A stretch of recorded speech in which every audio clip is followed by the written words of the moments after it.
Blessed be to your day. May it be everything you require to create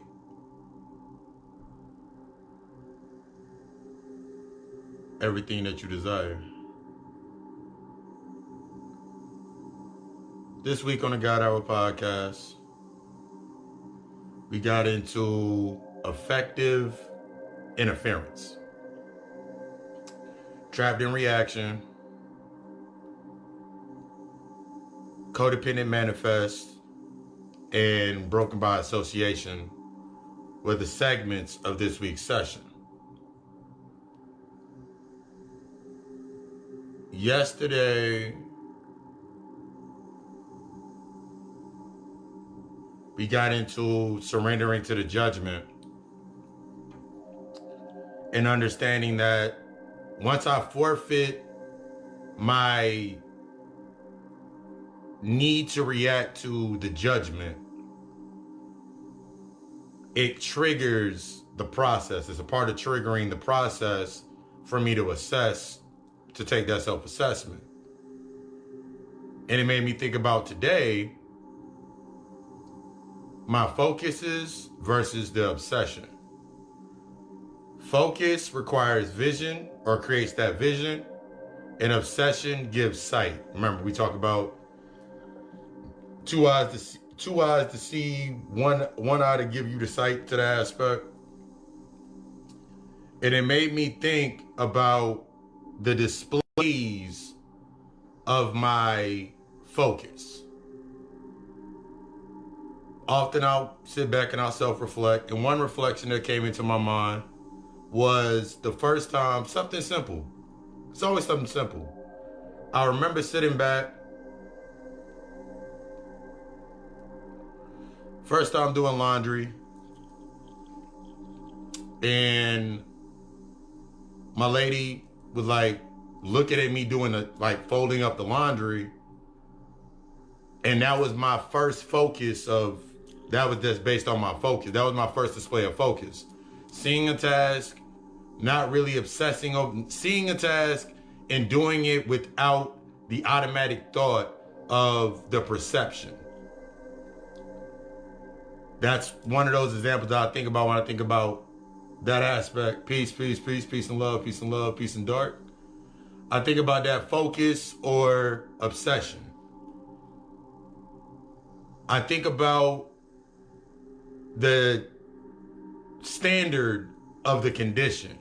See, obsession, it gives us the sight of the perceptions and the conditioning, or the perceptions and the condition, as opposed to my focus forced me to look at my perspective and my standard. Remember, all the last couple of weeks, we're talking about the difference between that standard and that condition. Setting your intentions and your conditions versus setting your conditions and your standards.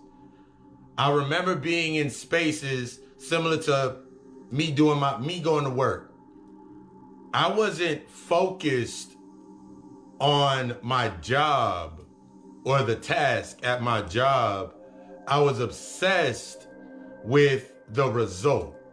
Think about it. Something as simple as you're obsessed with that result. So I was obsessed with how many hours I made.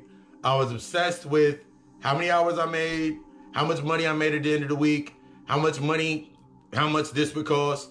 So it kept me in this constant state of the perception and and keeping me inside of this condition or this programming that based me inside of my pattern. So, and remember I told you, like, everything in your space, it simply is triggering that experience based either on the experience or the observation. It's magnifying what is there. So I think about going back, let's go back. I think about the conversations or those long, stern talks that I would get from my father, or those long, stern talks I would get from my mother, talking about their aspect of focus, their aspect of what it was focused. I do all of this and I do this, so this, and this. Remember, I talked about it yesterday. They suspended emotional intelligence. That's what they were doing unconsciously. suspending emotional intelligence to bypass the judgment or the process of going through the judgment. Your grandmother said it all the time. You're always being judged. You got to accept those judgments and keep moving forward. Only God can judge you. Certain aspects of that nature. She was talking about to your own self. Whether it was unconscious or conscious, grandmother was saying it to you in that aspect. But it made me start thinking about my obsession left me in a position always to have something to fall back on, so to speak. So my obsession with my job and the emotional aspects, suspending my emotional intelligence, it always left me to a state of that reaction.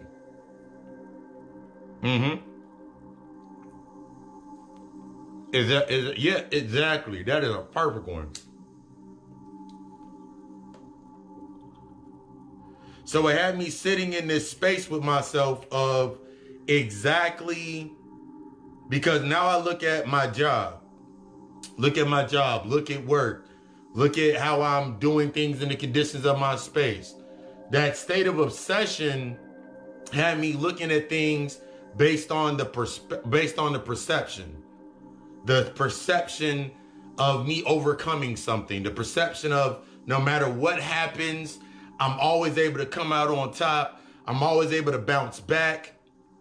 But it started making me think, I'm always realizing I'm always in this state of burnout.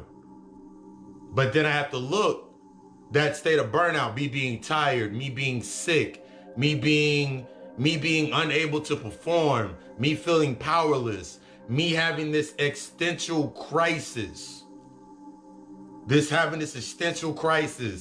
mental breakdown, this emotional breakdown with myself. I had to start understanding that those points, and we got into it in the podcast, those points always took me back to a point of reset. But because I was stuck on the obsession or the sight or the perception, I did not understand I didn't understand the power of my focus.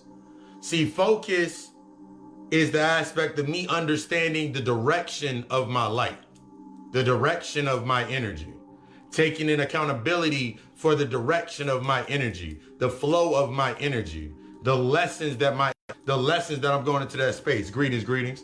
The lessons of me going into that space. Why I go into this space, why I'm always in this position, why am I here? Why is that position there? What is it there to teach me? Remember, that's the biggest difference between the aspects of gratitude and going in based on that. I got to do this and I got to do this and I got to do that. So it made me really start thinking to myself that my lack of focus was always balanced with an obsession. My lack of focus was always given balance by the obsession. So I would obsess over getting this right, whether it was at the job, whether it was in the trauma bond, whether it was in the friendship, the relationship, whatever it was, I was obsessed with the perception of the condition. I was in that state, obsessed with the conditions. I would set my intentions based on those conditions. And I would always, as I'm always saying, I would compromise my standard. I would compromise my focus. See, there's a difference. Like a lot of times when I was in a lot of spaces, it wasn't the aptitude of love. It wasn't the aptitude of happiness. It wasn't the aptitude of peace. My obsession was when I would see something, this is the aspect of the inner child, looking at the inner child, my inner child got the attention of something that made me happy. So now I'm stuck in the wanting or the perception or maintaining this perception of myself or how I project myself into a certain space to a certain level of degree to get what I want. If I didn't get what I wanted, similar to like when you were a little kid, you didn't get what you wanted, you huffed and puffed, and you held your face till you turned blue, and you was upset, and you was mad, and now you like, man, nobody cares, nobody does this. You just go through this whole speech with yourself. How much am I willing to bet? I'll bet all my energy in the ethers on the fact that a lot of times, based on that trapped in reaction, based in being stuck and trapped in that reaction, you still do it. Remember, it's an unconscious factor. We just keep doing it, and we keep hoping that we keep repeating that same result, that same standard. I'm gonna keep doing this over and over and over again until I get something from it, but I'm not looking at my standards. See, remember, your emotional intelligence, that's the aspects of you raising your standard. That means it's not my obsession with being right, with the fear of being wrong, always had me in a state of living out my avoidance. When I became focused in embracing where I might have been wrong, where I might have overreacted, I was speaking through my feelings, I was in that certain state with myself, it allowed me to embrace the lesson that was present. Remember, the lesson is always present. The lesson repeats itself until it is learned. The thing that we keep looking at based on the conditions is my conditions aren't getting it. Just like it's the same balance. I talked about the $600 or $1,000. My conditions are under the perception they get better or they get worse. So in my conditions of my space, I'm like, okay, cool, I got this new crib. But on the other end of that, now I have more responsibility. So now my new obsession is I gotta go harder at work. I gotta make sure I get this. I gotta make sure I'm doing this. Gotta make sure I'm doing this. I gotta make sure at all costs that I'm right. So at all costs that I'm right. So now you gotta remember that underline being the guilt, the insecurity, the doubt, the frustration, how you wake up. That's what sets the tone to your entire space. It's like, if you wake up, I remember waking up when I first started learning, when I first started embracing meditation. I remember waking up irritated as fuck, mad as hell, or something was, I remember going to bed irritated. So I wake up irritated. So now everything is in this fast pace. I had to think about these types of things. I would wake up with just enough time to get ready for work. So therefore, to keep that cycle going, I would go to bed with just enough time to get some rest. I had the sight, but I didn't have the vision to look at what I was doing in that space. Everything I did in between waking up and laying down. My obsession with this result, to achieve this result, and when I didn't achieve that result, it went right back to square one of when I was already irritated. I was already mad, I was already frustrated, already angry, already going through a whole slew of things. But I just kept adding to it. See, a lot of like in that space with myself and being in that aspect, that lack always magnified, no matter what it was. And so now naturally, when things start coming into my space that are better in this context, when things start coming into my space that are better, that are an opportunity, which was the same obstacle, but I didn't see the opportunity in it. The opportunity that would come into the space, I would cling to it. I would cling to it. I would be obsessed with this opportunity. This is my opportunity to get out of my condition. This is my opportunity to, so now you think about things like you'll lose sleep. Think about the things we were taught when we were little. If it's worth the work, you'll lose sleep. If it's worth the work, you'll lose sleep. You'll deny certain routines. You'll wake up in the same clothes from yesterday. Think about those mentalities based on that conditioning process with yourself and how you just stay within the aspects of that condition. You'll wake up. That means if it's worth it, that means I'm not going to get any rest. Just think about that conditioning process. So now I'm more focused on my conditions than my standards. So now when I go into the space and I finally make it, when I'm finally in the position, I'm burnt out. I'm tired. There's no real joy in it because all I'm thinking about is not going back. All I'm thinking about is all the struggle that it took me to get here. So I deny myself the lesson. See, being stuck in that field of obsession, it keeps you not looking at the lesson that's being presented, the opportunity to learn. Going into the aspects of that focus, and I've talked about it before, one of the biggest aptitudes of focus for me inside of that space was when I went public with God Alchemist. I remember the COVID thing happened earlier last year. COVID happened. And I remember sitting there, I was like, oh, I'm not about to have a job. And I remember literally sitting there and I was like, I'm thinking, I had that reflective moment and I looked back at every thing that I said up to that point. Everything that I said back up to that point. I was like, I got the website, I got this in play. All I need is time to sit down and execute.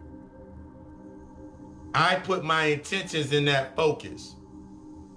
But since I was shedding the obsession, that's what helped me see the opportunities inside of my space. That would help me embrace the opportunities inside of my space. That helped me appreciate the opportunities that were inside of my space. That helped me with my self-care routine. That tapped into how I was in the aptitude of the love of myself. Because based on my focus, that energy that was in the aspects of the love of myself, not reaching. I'm being the magnet. So now I'm looking into my space and it changed the aptitude of how I was where I once reacted, I was now learning to respond. Still where I used to react, I'm learning to respond. So that kept me in that balance on that square. See, I'm always going to say it. This healing is destructive. This internal work is destructive.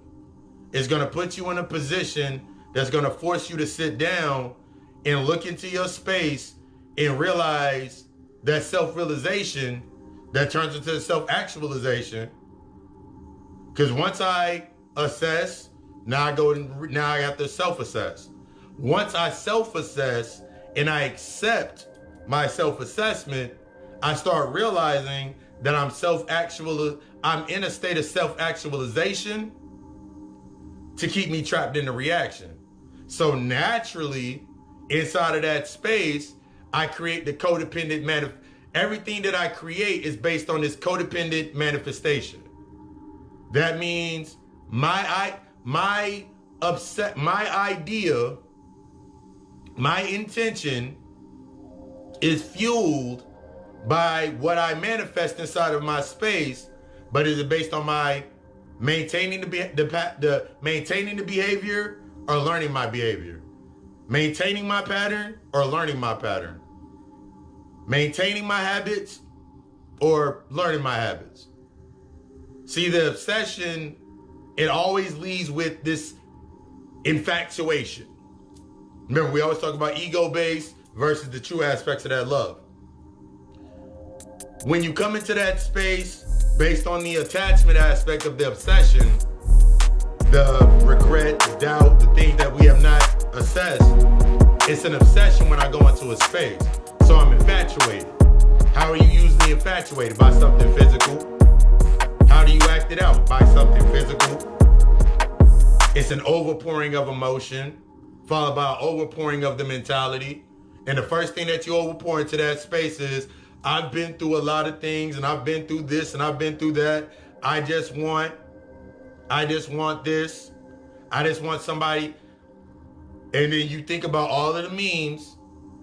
Every time I put my focus on something, someone else, I always see why I don't need to do it. But the reality to it was, I wasn't putting focus on someone else. I was putting my sight of obsession into the perception of someone else. So now I'm attaching to our stories. So they had a bad life, I had a bad life. Ooh, let's promise and obsess over not giving each other the bad life. As opposed to the focus, it allowed me to obsess my direction inside of that space. Let's think about some of those. I love so hard. When I love hard. No. I had to understand for myself. I was always in a position where I was like, I love so hard. When in reality, I was loving from a state of not being disciplined with my own emotional intelligence. So it always came out as, why are you trying to change me? Why this? Why that? It always came out with these questions it always came out with these aspects of these questions into the space. As opposed to me now being in the aspects of the focus, is now when I'm inside the space. Remember, it's not about avoiding the emotion. It's about sitting with it and allowing yourself to get hit. You're allowing yourself to be triggered so you can understand and assess. Remember, there's a difference between the emotional relevance and the emotional presence. I can say all day that I'm tired. I'm tired of being frustrated, tired of being stressed out, tired of being worried. I can say that all day based on the relevance. I can build into my conditions of why I'm tired. I can give myself all of the sight of why I'm tired. But in order for me to assess this and really be honest, remember, your healing is another level of honesty. When I'm sitting in that space, becoming emotionally present, I get to look at the root of my frustration. I get to look at the root of my doubts. Where I first learned doubt. A lot of my childhood wounds were based in aspects of doubt. So I think about a conversation when I would tell my father something, and he would dismiss it based on his own perception, based on his own projection. That created a wound within inside of myself to where I became dismissive. So now my emotional relevance is always being dismissive, always being in a state of condescending. And I'm not even noticing, I'm being condescending, I'm being dismissive, I'm not taking into account, I'm not taking accountability, I'm denying, I'm deflecting, I'm projecting, because I'm still trying to maintain what I want. At all costs, I'm trying to maintain what I want instead of learning what I need.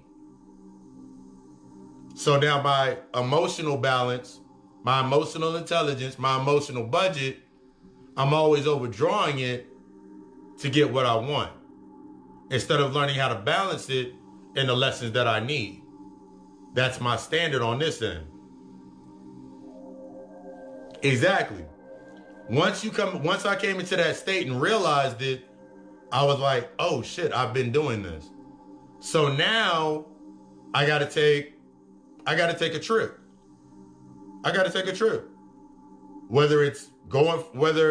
No matter what I'm doing, my focus is on understanding that aspect. So now that my focus is on understanding that, now I can allow myself to go in that direction. Remember, it's not about avoiding the emotion. One of the things that I give my clients whenever I'm doing the consultation, sometimes, is I'll ask, if we're talking about relationships, for example, I'll ask about how many relationships have you had. After they get through I'm gonna sound bad for saying how many relationships have you had. Let's go through each one of these relationships. Let's find the common denominator in all of these relationships. Now that we found that the common denominator in all of these relationships, let's take that common denominator, that common constant that was of you, and let's go to where you learned it. Where did you first learn dismissal? Where did you just learn that dismissal? Where did you first learn that aspect of projecting guilt? Where did you learn it at first? And then, I don't remember much of my childhood. Okay, let's sit down and meditate real quick. Let's go back. Since you don't remember your entire childhood, tell me about your worst childhood memory. We'll start there. We sit there, go through the process, unlock it. It may not even happen at that moment in time. Even if they start crying, tearing up, getting upset, they start crying, tearing up, getting upset, I tell them to go sit with it. I give them an exercise. Might be a mirror work ritual. Might be writing a letter. Whatever the spirits say, give to them for that aspect of that exercise. And I tell them to go sit with it. See, my point of me is leading you and teaching you how to sit within your shadow. I'm aiding you in sitting within your shadow. No one's ever given you the chance to really sit there with your inner child, to sit there in your shadow. So now when you're sitting in that space, all of those thoughts come up, all of those things come up, and then we go to that point. So now when you come through all your spaces, you start realizing that it wasn't love that I was seeking. It wasn't love that I was seeking. I was seeking the obsession based on my conditions of my life. I was seeking validation for my conditions. As long as I could seek the validation, my standards I didn't have to look at. My standards involved accountability. My standards required me taking responsibility, accepting the process, accepting the path, accepting the steps, accepting everything that comes up to me, whether it triggers the shit out of me and I want to be mad. It's okay. Time to sit in that anger. Because everything outside of you is only magnifying that anger. I had to realize that the friendships that I was always cutting off is this, and this. They were only magnifying that of myself. But my obsession to the perception of how I looked in that light, it kept me from seeing myself and seeing myself in that person. So now you think about the list that you made. I ain't nothing like them. If I'm nothing like them in the physical aspect, it's not about the physical. It's about the emotional aspect. It's not my... You'll keep that loop going. It wasn't about me in that... It wasn't about me in the physical aspect. It was the emotional underline. That's why I was attached to it. Because you gotta think about it. Once you say things like you don't like something or whatever it is, when you were little, let's go back to when you were little. And you said you don't like broccoli. You don't like vegetables. You don't like this. You don't like vegetables. You don't like what your mother cooked. Something as simple as that. And your mother dismissing that, you gonna eat what's on your plate. Something that simple changes your whole perception. And your whole, it seeds your perspective and changes your whole perception of how you react in your current state. Something that simple. So it's not always when I do the consultation, when I do counseling, sometimes it's the simple points first. Let's get to the simple points. Let's get to the simple spaces. Let's get to that memory that you do remember. I'm not gonna sit. I'm not gonna. It does me no balance to sit there with you and be like, "Hey, let's go into that point first." No, let's start with the simple points. Let's take a walk over the bridge into the shadows. See, a lot of the work on the internal aspect that a lot of people get, a lot of us get stuck in, is we think, since we're thinking based on the faster I get this done, the faster I can go on with my life. Because you treating it like a job. The faster I get, because you're still stuck in that obsession. The faster I get this done, the faster I can get back to my life. You got to realize that once you step into this, there's no going back to anything based in the same. Think about it. That's why whenever you jumping back and forth, when you jump out, you damn near go crazy. I remember jumping out. I'm gonna post a picture later on. I remember jumping back and forth, literally jumping back and forth, and every time I jumped out, something would happen in the old state that would trigger my behaviors, trigger my patterns, and trigger my habits. Because every time I kept trying to go back, it only triggered I talked about this in the podcast. You remember in The Wicked Witch of the West, whenever she got hit with the water and all that was left was the broom? Every time I tried to go back, all I had was a trophy. All I had was a trophy. The trophy was my behavior. The trophy was my pattern. The trophy was my habit. So I hold that trophy proud. I can react based on this trophy. I can always go back to a state of everything I've already done. See, this internal work is not you looking back at everything you've done and you're now assessing it. It's not based on what I did this year, because naturally, think about when you go back to it. When you go back to the old space and you start thinking about all the things you did in all these spaces, you start looking at all your goods, all your good deeds. But since my mindset was still stuck in the bad, and remember, every time your mind's stuck in the bad aspect, you automatically dismiss the learning process. That NLP automatically kicks that out. It's like, think about when you were little, and the first thing you learned was curse words. You didn't know if the curse words were bad or good until you were told they were bad. But then you had this obsession later on in life to use the curse words.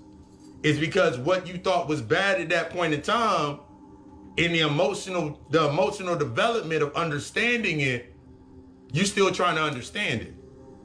That's why when you look at your space and you see all of the stuff that's happening, you're still trying to process it. But I can't process the current state from that state of where I'm still haven't learned. That's what it's triggering me for. It's triggering me to go back to that space. Becoming into this present. Remember that emotional relevance has you stuck in the conditions. The emotional presence forces me to sit down and look at my standard. The emotional relevance, it keeps me in a state of obsession. And an emotional presence, it puts me in a state of focus. Use it as an example. Use the example of, for fellas, relationship over. Okay, cool. You go get a haircut. Ladies, you go get a new hairstyle. And now you a new you. Or think about New Year's. New me who this. But if I didn't take the moment to really sit down, because there's a difference, there's a difference between me sitting in that space. There's a difference between me sitting by myself and just doing what I normally do.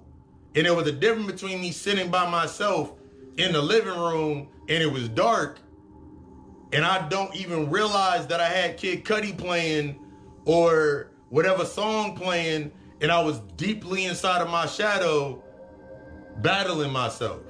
There's a difference. There's a difference in that aspect of the perception and perspective.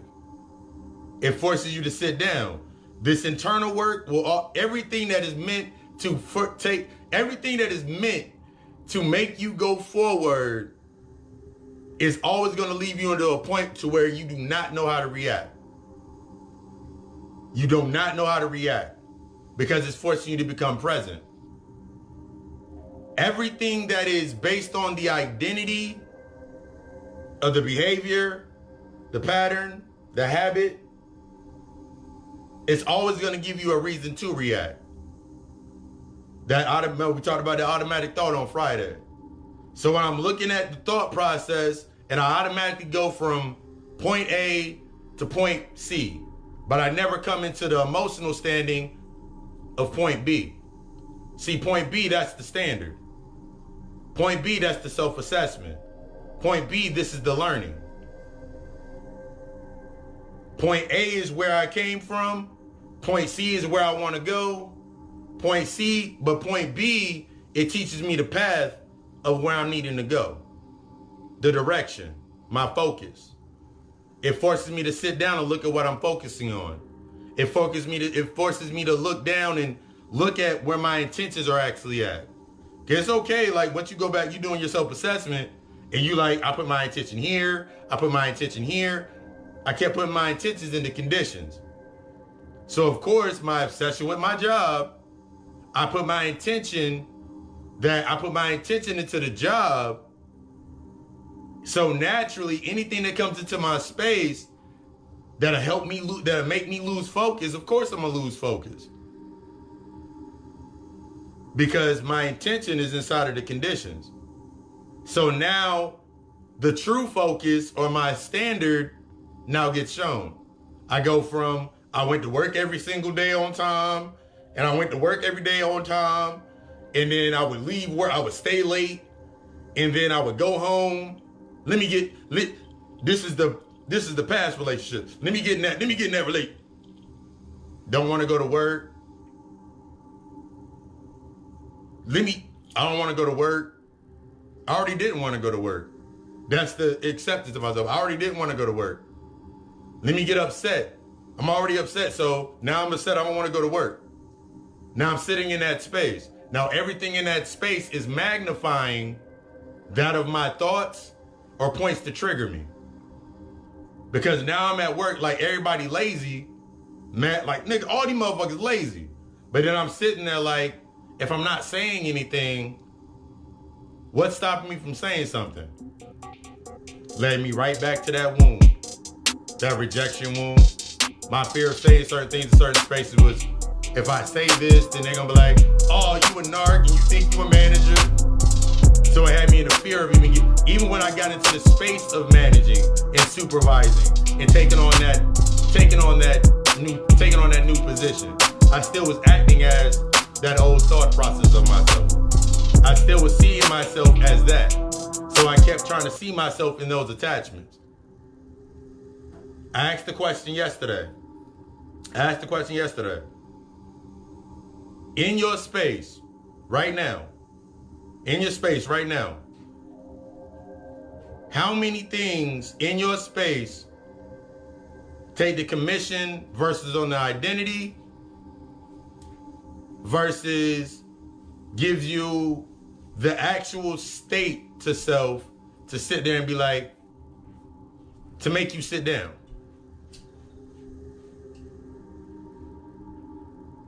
There's a difference between the obsession and the focus.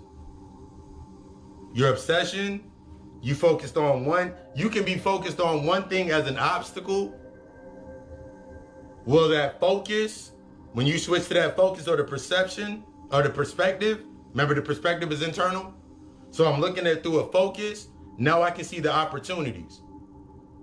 I can assess the standard. I can assess the space. I can assess where my energy's at. I really can protect my energy, because my protection of my energy is first learning I gotta go into that space. I gotta go into that space. It's gonna trigger me, but I have to move past that point of reaction. Remember, reaction is comfort. So as long as I'm reacting in it, I'm comfortable. As long as I can always say my one-liner, ain't nobody go. As long as I can say my one-liner, I can protect my perception. Protect the perception of how I project myself. Remember, it's not about the right or the wrong. It's not about the win or the loss. Because in my wins I learned, and in my losses that I learned. One of the hardest things for me is understanding where I may have been winning, but what I was sacrificing in this aptitude to win based on the want. Instead of understanding where my losses is where I learned my needs. It helped me learn the needs. It helped me learn that aspect of the standard. It helped me really look and understand things like my attachment style, to understand the aspects of my language, to understand when I can actually sit there. If 16 people tell me that, hey, you being condescending, and I ignore them, but while one person can say, hey, you kind of being dismissive, and it hit me. See, that quantity versus that quality. As you learn yourself and you going forward, is that quality versus that quantity. Remember the story I just talked about, the opening story that we went into. I remember the first time my lady saw me folding clothes after we were doing laundry. She looked at me and she was like, you doing laundry? And without a blink of an eye, I was like, they needed to be folded. For me, when I go back to a self-reflection, that was my first time of demonstrating focus on task, regardless of the result. They had to get folded, as opposed to me being obsessed with later on being able to use that as a catalyst, as in my bullet points of a list. See that trapped in that reaction that we got into in the podcast? It leaves you creating these lists in your mind. All of these lists fit a different personality and a different identity. So in this list over here that I created for this space over here, this is how I'm going to look. This space over here, here's the list of how I'm going to look. These are the conditions. These are my intentions based on those conditions. And as long as I can as long as the conditions remain where I can react, remember, reaction is comfort. As long as I can stay in that state of reaction, that's like, give the example. It could be the best of time at an event, or it could be the worst of time at the event. The constant was I was already, me going to the event initially and feeling some type of way already. I know I didn't sit down. I know I didn't sit down. I didn't give myself a chance to sit down. I wanted to, because this is how you're gonna know when you falling out of when you off your square. Remember we talked about it Friday. You always on your square. You just gotta remove all of the stuff that you got sitting on your square. It's like sitting in the middle of your bed with like, you wanted to have that good old night to yourself, and you sitting on your bed and you fall asleep and you got the bowl of ice cream sitting on the side of your face like, who put this ice cream, and getting upset that the ice cream bowl hit you in your face? You put it there. That's that self-assessment. You chose to wake up with just enough time. You chose to go to bed under that same reflect. You just keep magnifying it throughout your day to have enough time. In between these times, when were you present emotionally? I can guarantee you, I remember a lot of times waking up with just enough time to go to work, just enough time to go to sleep. In between that time, the only time when I was emotionally present was based on something external. That means, I'm gonna go watch TV, or I'm gonna go do this, or I'm gonna go do something in order for me to take control of my day. Take control of that moment. But remember, my power is not in control. My power is in authority and authenticity. That's the aspects of that ownership.